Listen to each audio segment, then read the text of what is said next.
So Andrew has this idea for a video. Can we turn this card into an animated scene? And I say sure, even though I'm not really sure whether I can pull it off. I've been watching these tutorials on YouTube where folks like Abrams and Carmack take 2D images and animate them into 3D scenes inside of After Effects. So when Andrea came to me with this idea, I thought it was a perfect chance for me to figure out how to go about doing this myself. On her channel, Healer Next Door, Andrea posts videos about different kinds of healing methods like Reiki, but she also does card readings. And Andrea wanted to make a video about this card and the message that she got, which was that people may feel like they're this butterfly stuck surrounded by a bunch of swords, but they just need to remember that they're a butterfly and that they can fly up and away from the swords. So the idea for the video is, as Andrea's giving that message, we would have the camera zoom in on this butterfly and then orbit around it to reveal all the swords surrounding it. This butterfly would then turn from its cocoon state into a flying state, and we would show it flying up and away from the swords. So a pretty simple idea for a video, and the process of making it wasn't too complicated. It was basically using Adobe Photoshop and Illustrator to pull the objects from the card in order to be able to animate them inside of After Effects, and then using After Effects to set up a 3D scene and then use the camera to orbit around the scene. It is a little bit more complicated than that, but not too much more complicated.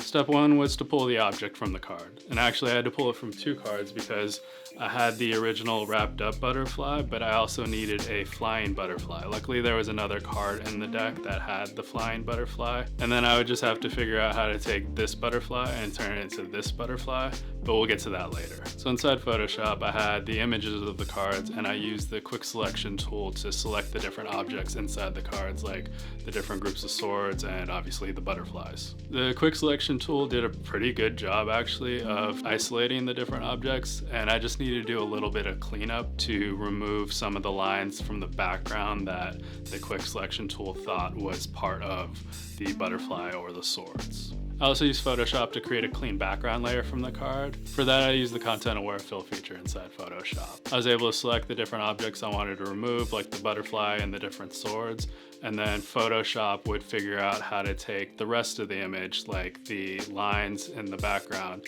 to fill in those new holes that I was basically creating in the image. And after I removed the swords and the butterfly from the image, I created a new image set to 1920 by 1080, which would be the size of the video, and then brought the cleaned up background into that and just used Content Aware Fill again to fill in the blank parts of the background so that it looked consistent all the way through. Then I took those Photoshop files and I brought them into Adobe Illustrator, mainly because I'm more familiar with using Illustrator files inside of After Effects and I didn't want to complicate this process too much. But Illustrator was actually really helpful for turning the blue butterfly into an orange butterfly so that it would look more like the original wrapped up butterfly.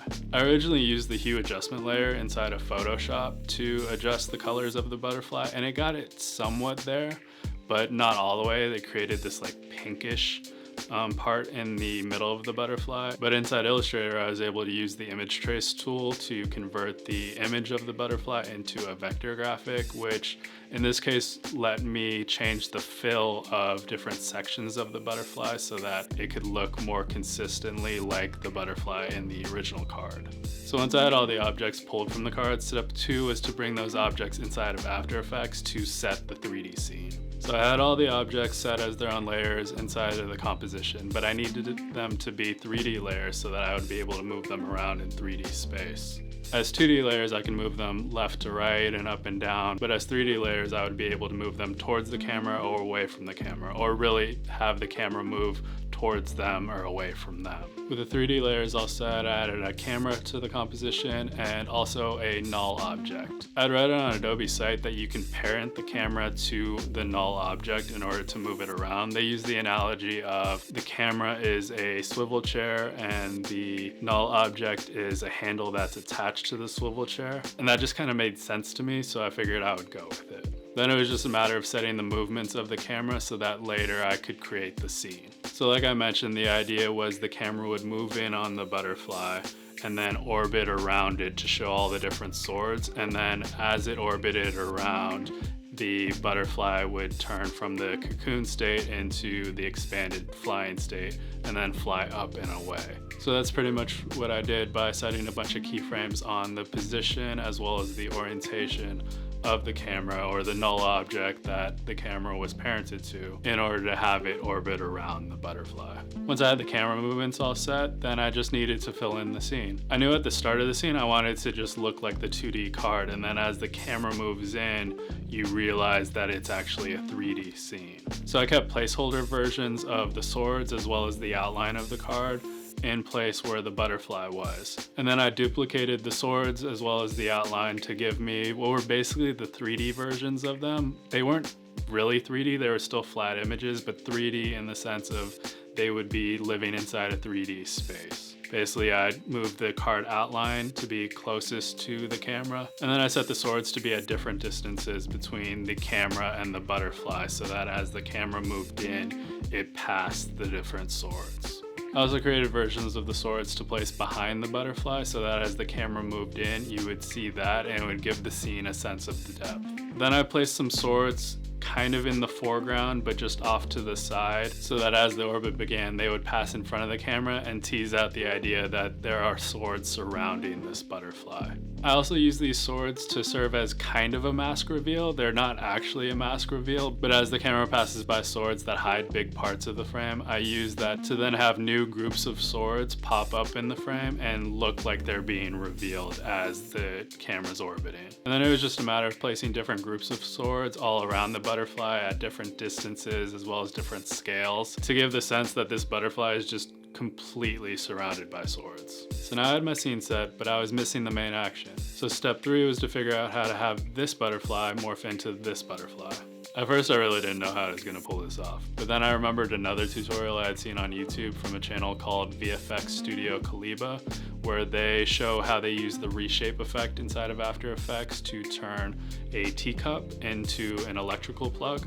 So I figured if they could do this to turn a teacup into an electrical plug, then I could definitely turn one illustrated butterfly into another illustrated butterfly.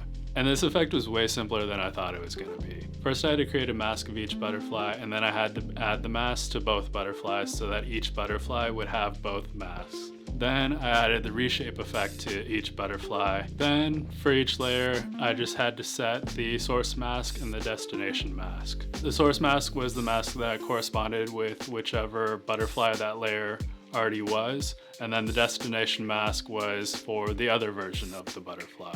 And then I just set keyframes for the percent property to go from 0% to 100% in order to have each butterfly go from the cocoon shape into the expanded butterfly shape.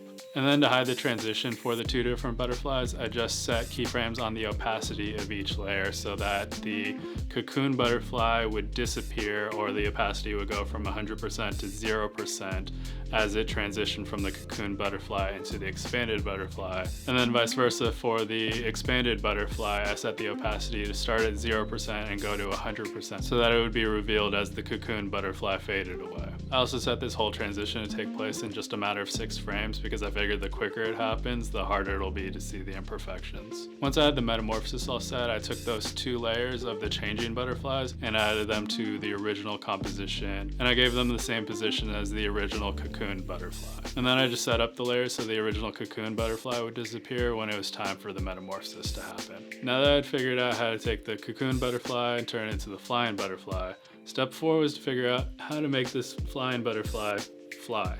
Part 1 was to have the butterfly fly up and away from the swords. For that, I just needed to set keyframes for its position and scale so that it would look like it was flying and then get smaller as it flew up and away from the camera. Part 2 was to make the butterfly actually look like it was flying by fluttering its wings. For this, I used the puppet tool inside of After Effects. I set pins at different points on its wings that I would be able to move, and then I set other pins at the center of its body that wouldn't move so that as the wings stretched around, the rest of the butterfly didn't look super weird and distorted. Then I just set keyframes for the different positions that the pins on the wings were moving to and had them alternate back and forth to make it look like it was just a basic flutter. The final step was just fine-tuning. I needed to make sure that the camera tilted up to follow the butterfly as it moved out of the scene.